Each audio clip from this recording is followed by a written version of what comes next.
ಹಸಿತಾ ಇದೆ. ಇವ್ರು ಹೋದವ್ರು ಇನ್ನೂ ಬರಲಿಲ್ಲ. ಹೊಟ್ಟೆ ಚುರುಗುಡ್ತಾ ಇದೆ.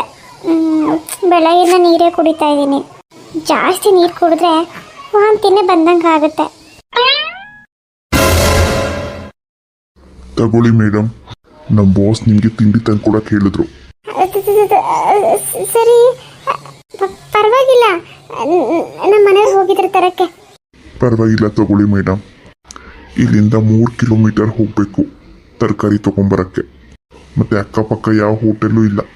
ಸಿಲಿಂಡ್ರು ಸಮಸ್ಯೆಯಿಂದ ಎಲ್ಲ ಹೋಟೆಲ್ಗಳು ಕ್ಲೋಸ್ ಆಗಿದೆ. ಅಯ್ಯೋ, ಹೌದಾ? ಮತ್ತೆ ಇದೆಲ್ಲಿಂದ ತಗೊಬಂದ್ರಿ? ಇದೆಲ್ಲ ನಾನೇ ಮಾಡಿದ್ದು. ಹೇಗಿದೆ ಅಂತ ಟೇಸ್ಟ್ ಮಾಡಿ. ಅಯ್ಯೋ, ಇಷ್ಟೊಂದೆಲ್ಲ ನೀವೇ ಮಾಡಿದ್ರಾ?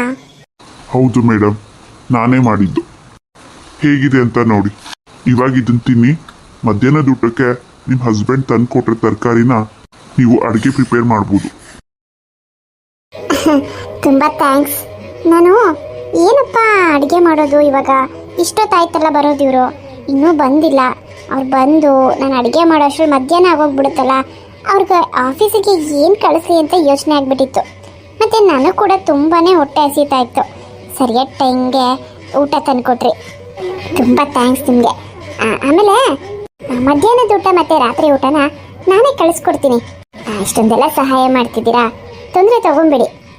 ಆಯಿತು ಮೇಡಮ್. ಮತ್ತೆ ಏನಾದರೂ ಹೆಲ್ಪ್ ಬೇಕಾದರೆ ಹೇಳಿ, ನಾನಿನ್ನು ಬರಲಾ? ಹಾಂ, ಆಯಿತು.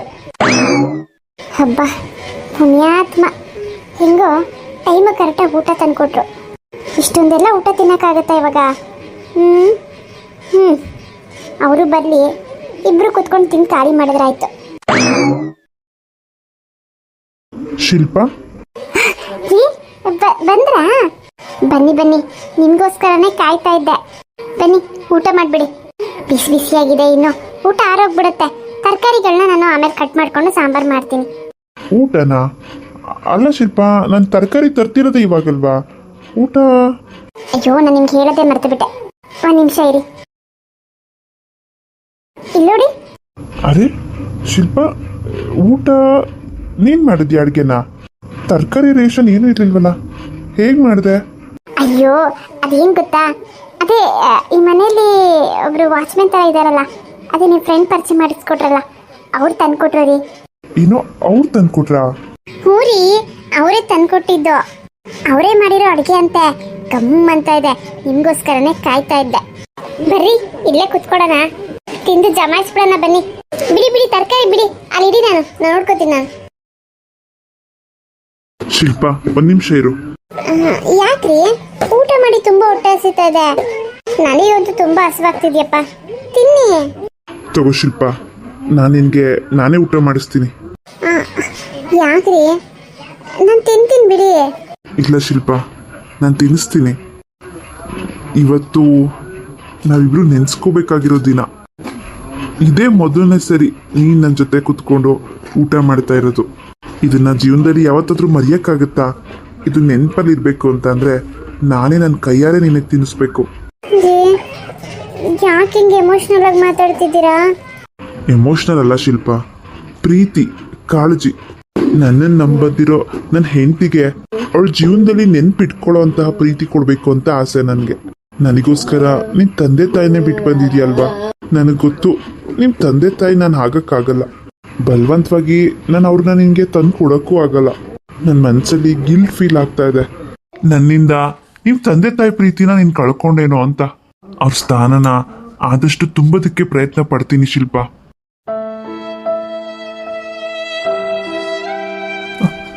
ಯಾಕೆ ಶಿಲ್ಪ, ಯಾಕೆ ಕಣ್ಣೀರು? ರೀ, ನಾನು ಮಾತ್ರ ಅಲ್ಲ ತಂದೆ ತಾಯಿ ಪ್ರೀತಿ ಕಳ್ಕೊಂಡಿರೋದು. ನೀವು ಕೂಡ ನನ್ನಿಂದ ನಿಮ್ಮ ತಂದೆ ತಾಯಿ ಪ್ರೀತಿನ ಕಳ್ಕೊಂಡಿದ್ದೀರಾ ಅಲ್ವಾ? ನಿಮ್ಮ ತಾಯಿ ನಿಮ್ಮನ್ನ ಒಂದು ದೊಡ್ಡ ಮನೆ ಸಂಬಂಧ ಬೆಳೆಸ್ಬೇಕು ಅಂತ ಅನ್ಕೊಂಡಿದ್ರು. ನಿಮಗೆ ಒಂದು ಒಳ್ಳೆ ಹುಡುಗಿನ ತಂದು ಮದುವೆ ಮಾಡಬೇಕು ಅಂತ ಅನ್ಕೊಂಡಿದ್ರು. ಆದರೆ ನನಗೋಸ್ಕರ ನೀವು ನಿಮ್ಮ ತಂದೆ ತಾಯಿನೇ ಎದುರಾಕೊಂಡ್ರಲ್ಲ. ಎಲ್ಲರಿಗಿಂತ ನಾನೇ ಮುಖ್ಯ ಅನ್ನೋದನ್ನ ನೀವು ಎಲ್ಲರ ಮುಂದೆ ಪ್ರೂವ್ ಮಾಡಿದ್ದೀರಾ. ಒಂದು ಹೆಣ್ಣಿಗೆ ಬೇರೆ ಇನ್ನೇನು ಬೇಕು ಹೇಳಿ? ಎಲ್ಲರ ಮುಂದೆ ಇಷ್ಟು ಮರ್ಯಾದೆ ಕೊಟ್ಟಿದ್ದೀರಾ. ನಾನೇ ನಿಮ್ಮ ಜೀವನದಲ್ಲಿ ಮುಖ್ಯ ಅನ್ನೋದನ್ನ ತೋರಿಸ್ಕೊಟ್ಟಿದ್ದೀರಾ. ಪ್ರತಿಯೊಂದು ಹೆಣ್ಣಿಗೂ ಇದಕ್ಕಿಂತ ಬೇರೆ ಭಾಗ್ಯ ಏನಿದೆ? ಹಣ ಆಸ್ತಿನ ಇವತ್ತೆಲ್ಲ ನಾಳೆ ಸಂಪಾದನೆ ಮಾಡ್ಬೋದು, ಆದರೆ ಒಂದು ಹೆಣ್ಣಿನ ಗೌರವನ ಉಳಿಬೇಕು ಅಂತಂದರೆ ಅದು ಗಂಡ ಸರಿ ಇದ್ರೆ ಮಾತ್ರ. ನೀವು ನನ್ನ ಜೊತೆಲಿದ್ರೆ ಯಾರು ಏನು ಅನ್ನೋಕ್ಕೂ ಆಗಲ್ಲ, ಯಾರು ಏನು ಮಾಡೋಕ್ಕೂ ಆಗಲ್ಲ. ಆ ನಂಬಿಕೆ ನನಗಿದೆ ರೀ. ನಮ್ಮ ತಂದೆ ತಾಯಿ ನೋಡಿದ್ರು ನಿಮ್ಮ ಥರ ಹುಡುಗ ಸಿಗ್ತಿದ್ರೋ ಇಲ್ವೋ. ಇವಾಗೆ ಹಿಂದೆ ಬಂದ್ರಿ, ನಾನು ಇಷ್ಟಪಟ್ರಿ, ನನ್ನ ಮನಸ್ಸು ಕೂಡ ನಿಮ್ಮ ಕಡೆನೇ ಹೇಳಿತ್ತು. ಎಲ್ಲ ದೇವ್ರ ಇಚ್ಛೆ ಅನ್ಸುತ್ತೆ, ನಾವಿಬ್ರು ಒಂದಾಗಬೇಕು ಅಂತಿರೋದು. ಶಿಲ್ಪ, ಜೀವನದಲ್ಲಿ ಏನೇ ಕಷ್ಟ ಬರಲಿ ನಾನು ನಿನ್ನ ಜೊತೆಲಿ ಇರ್ತೀನಿ. ಯಾವುದಕ್ಕೂ ಯೋಚನೆ ಮಾಡಬೇಡ. ನಮ್ಮ ತಂದೆ ತಾಯಿ, ನಿಮ್ಮ ತಂದೆ ತಾಯಿ ಮನೆಗೆ ಕರ್ಕೋತಾರೋ ಇಲ್ವೋ, ಆದರೆ ನಾನಂತೂ ನಿನಗೋಸ್ಕರನೇ ಬದುಕ್ತೀನಿ. ರಾಣಿ ಥರ ನೋಡ್ಕೋತೀನಿ. ಯೋಚನೆ ಮಾಡಬೇಡ. ತಗೋ, ಇವಾಗ ಯಾಕೆ ಆ ಮಾತೆಲ್ಲ? ಊಟ ಮಾಡೋಣ. ಆಯ್ತು.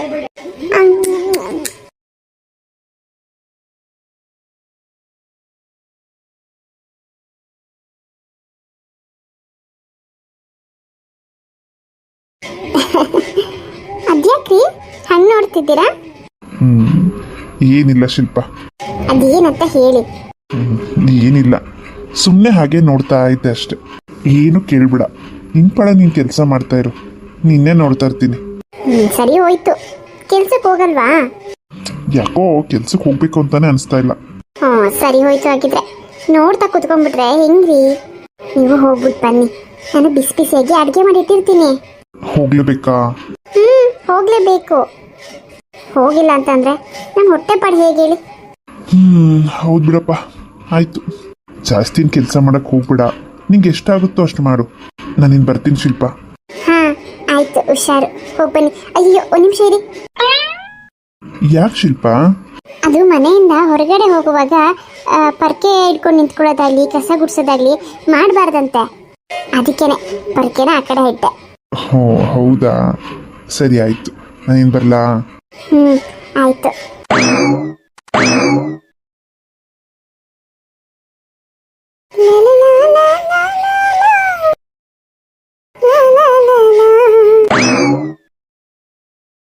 ಅತ್ತೆ ವರ್ಸಸ್ ಸೊಸೆ, ಈ ರೀತಿನ ಪುಸ್ತಕ ಇರುತ್ತಾ? ಅತ್ತೆ ವರ್ಸಸ್ ಸೊಸೆನಾ? ಏನಿರ್ಬೋದು ಈ ಬುಕ್ಕಲ್ಲಿ? ಚಾಪ್ಟರ್ 1, ಅತ್ತೆಯ ಪ್ಲಾನ್ನೆಲ್ಲ ತಲೆ ಕೆಳಗೆ ಮಾಡಿದ ಕಿಲಾಡಿ ಸೊಸೆ. ಅತ್ತೆ ಪ್ಲಾನ್ನ ತಲೆ ಕೆಳಗೆ ಮಾಡೋದಾ? ಅತ್ತೆದಿರು ಯಾವ ಥರ ಪ್ಲಾನ್ ಮಾಡ್ತಾರೆ? ಏನೇನು ಇದೆಯಲ್ಲ ಈ ಬುಕ್ಕಲ್ಲಿ ಟಾಪಿಕ್ಕು? ಈ ರೀತಿನೂ ಕತೆ ಬರೀತಾರ? ಮುಂದೆ ಏನಿದೆ? ಸೊಸೆಗೆ ಟಾರ್ಚರ್ ಕೊಡಲೆಂದೇ ಅತ್ತೆ ಪದೇ ಪದೇ ಸಂಚು ಮಾಡುತ್ತಿರುತ್ತಾಳೆ. ಟಾರ್ಚರಾ? ಈ ಅತ್ತೆಗೆ ಏನಂತೆ ಕಷ್ಟ? ಯಾಕೆ ಸೊಸೆಗೆ ಟಾರ್ಚರ್ ಕೊಡಬೇಕು? ಅಯ್ಯಯ್ಯೋ, ಈ ಬುಕ್ಕಿನ ಅವಶ್ಯಕತೆ ನನಗಿದೆಯಾ? ಸದ್ಯಕ್ಕೆ ನಮ್ಮ ಅತ್ತೆ ನನ್ನ ಜೊತೆಲಿ ಇಲ್ವಲ್ಲ. ಆದ್ರೂ ಮುಂದೆ ನಮ್ಮ ಜೊತೆ ಇದ್ರೂ ಇರ್ಬೋದು. ಮೊದಲೇ ನಮ್ಮ ಅತ್ತೆ ನನ್ನ ಕಂಡ್ರೆ ಆಗಲ್ಲ, ನನ್ನ ಮೇಲೆ ಸೀಟ್ ತೀರ್ಸ್ಕೊಳಕ್ಕೆ ಅಂತಲೇ ಕಾಯ್ತಿರ್ತಾರೆ ಅನಿಸುತ್ತೆ. ಯಾಕಂದರೆ ಅವತ್ತು ಅವ್ರ ಮನೆಗೆ ಹೋದಾಗ ಏನೆಲ್ಲ ಮಾತಾಡಿದ್ರು. ನನ್ನ ಮೇಲಿರಲಿ, ಮಗನೂ ಕೂಡ ಮನೆಯಿಂದ ಹೊರಟೋಗು ಅಂತ ಹೇಳಿಬಿಟ್ರಲ್ಲ, ಇನ್ನೆಷ್ಟು ದ್ವೇಷ ಮಾಡ್ತಿರ್ಬೋದು ನನ್ನ. ಯಾವುದಕ್ಕೂ ಈ ಬುಕ್ನ ನನ್ನ ಹತ್ರನೇ ಇಟ್ಕೊಂಡಿರ್ತೀನಿ. ಎಷ್ಟಾಗುತ್ತೋ ಅಷ್ಟು ಸ್ವಲ್ಪನೇ ಓದ್ಕೊಳ್ಳೋಣ. ನನಗೂ ಮುಂದೆ ಒಳ್ಳೊಳ್ಳೆ ಐಡಿಯಾಗಳು ಬಂದು ಬರ್ಬೋದು. ಯಾಕಂದರೆ ಅತ್ತೆದಿರಿಗೆ ತುಂಬ ಎಕ್ಸ್ಪೀರಿಯೆನ್ಸ್ ಆಗಿರುತ್ತೆ ಅಂತ ಕೇಳಿದ್ದೀನಿ. ನನಗೇನಾದ್ರು ತೊಂದರೆ ಕೊಡೋಕ್ಕೆ ಬಂದಾಗ ನಾನು ಅದರಿಂದ ಬಚಾವಾಗಬೇಕಲ್ಲ. ಅದಕ್ಕಾದರೂ ಈ ಪುಸ್ತಕನ ಓದೋದು ಒಳ್ಳೆಯದು. ಏನಂತೀರಾ ಫ್ರೆಂಡ್ಸ್? ಈ ಬುಕ್ನ ಓದೋದು ಒಳ್ಳೆಯದು ಅಂತೀರಾ ಇಲ್ಲ ಬೇಡ ಅಂತೀರಾ? ಕಮೆಂಟ್ ಮುಖಾಂತರ ತಿಳಿಸಿ. ಮುಂದಿನ ವಿಡಿಯೋದಲ್ಲಿ ಈ ಸ್ಟೋರಿ ಕಂಟಿನ್ಯೂ ಆಗುತ್ತೆ, ತಪ್ಪದೇ ನೋಡ್ತಾ ಇರಿ. ನಾನು ನಿಮ್ಮ ಶಿಲ್ಪ. ಪ್ಲೀಸ್ ಈ ಶಿಲ್ಪಾಗೆ ಸಪೋರ್ಟ್ ಮಾಡ್ತೀರಾ ಅಲ್ವಾ? ನಿಮ್ಮ ಸಪೋರ್ಟ್ಗೋಸ್ಕರ ಕಾಯ್ತಾ ಇರ್ತೀನಿ. ನೀವು ಮಾಡಬೇಕಾಗಿರೋದಿಷ್ಟೇ, ಹೊಸದಾಗಿ ಯಾರು ನೋಡ್ತಿದ್ದೀರಾ ಸಬ್ಸ್ಕ್ರೈಬ್ ಮಾಡ್ತೀನಿ, ಸಬ್ಸ್ಕ್ರೈಬ್ ಮಾಡ್ಕೊಳ್ಳಿ. ಹಾಗೆ ಪಕ್ಕದಲ್ಲಿರೋ ಬೆಲ್ ಐಕನ್ನ ಪ್ರೆಸ್ ಮಾಡೋದನ್ನು ಮರಿಬೇಡಿ. ಹಾಗೆ ನಾವು ಹಾಕೋ ಪ್ರತಿಯೊಂದು ವಿಡಿಯೋನಿಗೂ ಲೈಕ್ ಮಾಡಿ, ಹಾಗೆ ಶೇರ್ ಮಾಡಿ. ಫೇಸ್ಬುಕ್, ಇನ್ಸ್ಟಾಗ್ರಾಮಲ್ಲಿ ಮತ್ತು ಮೋಜೋ ಈ ರೀತಿ ಸೋಷಿಯಲ್ ಮೀಡಿಯಾಗಳ ಆ್ಯಪ್ಗಳಲ್ಲಿ ನೀವು ಶೇರ್ ಮಾಡ್ಬೋದು. ಮುಂದಿನ ವಿಡಿಯೋದಲ್ಲಿ ಸಿಗ್ತೀನಿ. ಎಲ್ಲರಿಗೂ ಬಾಯ್.